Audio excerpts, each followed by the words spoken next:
कांचन जी। युवा अरिहंत महिला परिषद के सभी सदस्यों की ओर से महाराज जी के चरणों में नमोस्तु।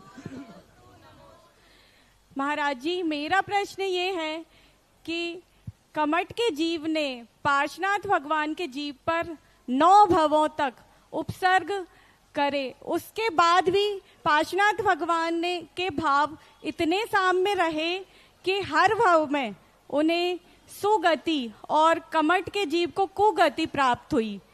तो पार्श्वनाथ भगवान ने कमठ के प्रति ऐसे क्या 9 भव पूर्व ऐसे क्या कर्मबंध किए जिससे उन पर एक तरफा उपसर्ग होते रहे? समाधान करें महाराज जी। नमोस्तु महाराज। सही सेल्समैन वो कहलाता है जो गंजे को भी कंगी बेच देता है। इसी प्रकार सच्चा ज्ञानी वो कहलाता है मंत्र बना लेता है, जो दुश्मन के माध्यम से शक्ति अर्जित करता है।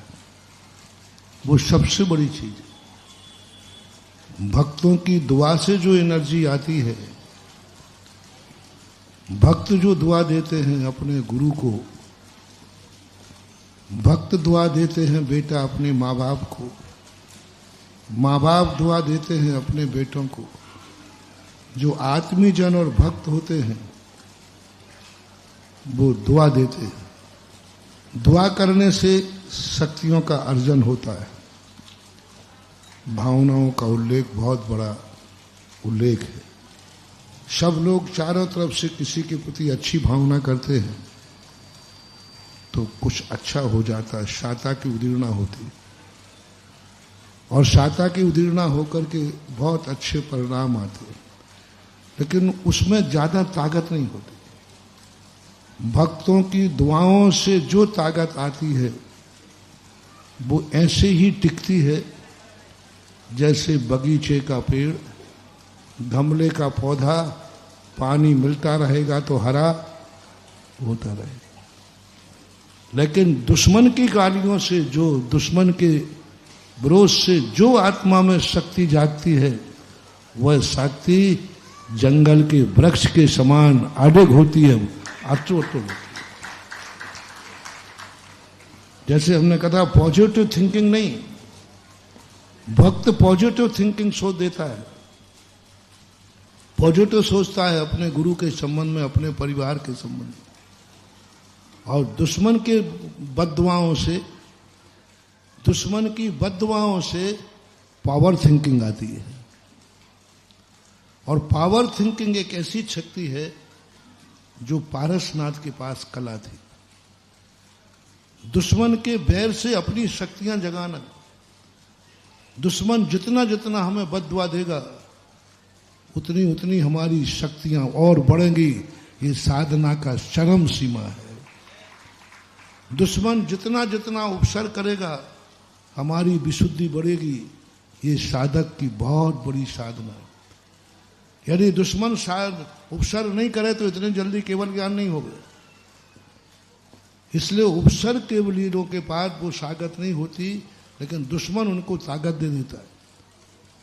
बहुत बड़ी ताकत, बहुत बड़ी कला है महान। पारसनाथ के जीवन चरित्र से सीखो। दुश्मन जितना जितना संकट ढहता गया, पारसनाथ उतने ही मजबूत होते गए। तुम्हारी जिंदगी में जो मजबूती है ये भक्तों से है कि दुश्मनों से? भक्तों की जो मजबूती है ये ज्यादा काम नहीं करते। दुश्मन जो मजबूती देता है वह अपनी स्वयं की होती है। भक्तों की मजबूती में आत्मा पराधीन होती है और दुश्मनों की बद्दुआओं में आत्मा स्वाधीन होती है। इसलिए जो जंगल का पेड़ तूफानों में रहता है, कभी बरसात कभी धूप, वो पर्वत पर भी हरियाता है। और गमले का पेड़ एक दिन पानी नहीं मिले तो घर में ही मुरझा जाता है। पारसनाथ इसलिए तो दुनिया में महान हुए कि उन्होंने जो भी शक्ति अर्जित की वो दुश्मन की बद्दुआओं से की। बद्दुआओं से बहुत बड़ी चीज है। जितने, इसलिए मैंने एक दिन कहा था, मंदिरों में उनके चित्र बनाए जाते हैं जिनके ऊपर संकट आए। क्यों? क्योंकि उन्होंने बद्दुआ से एनर्जी डेवलप की। और संसारी व्यक्ति कहता है मेरे भी दुश्मन बहुत हैं, मेरे जीवन में भी संकट बहुत है।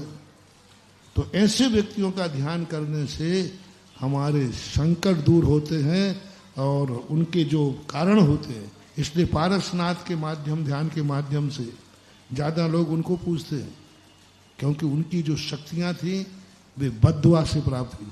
10 भाव से कमठ बद्दुआ दे रहा है और उसी बद्दुआ की साधना से भगवान ने केवल ज्ञान प्राप्त कर लिया।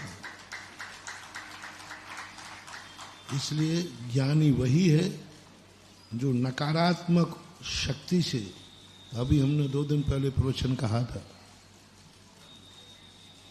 अच्छी वस्तुओं से जो उपज करते हैं वो बड़ी चीज नहीं है।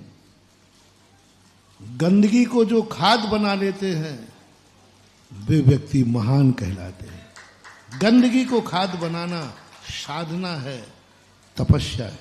गंदगी को साध बना, गंदगी तो दुनिया में सब में है, लेकिन साधक की सबसे बड़ी कला होती है उस गंदगी को वो क्या बना देता है? खाद। और खाद को कहाँ भेज देता है? खेत में। और गंदगी से फसल उत्पन्न करके अपना खलिहान भर लेता है।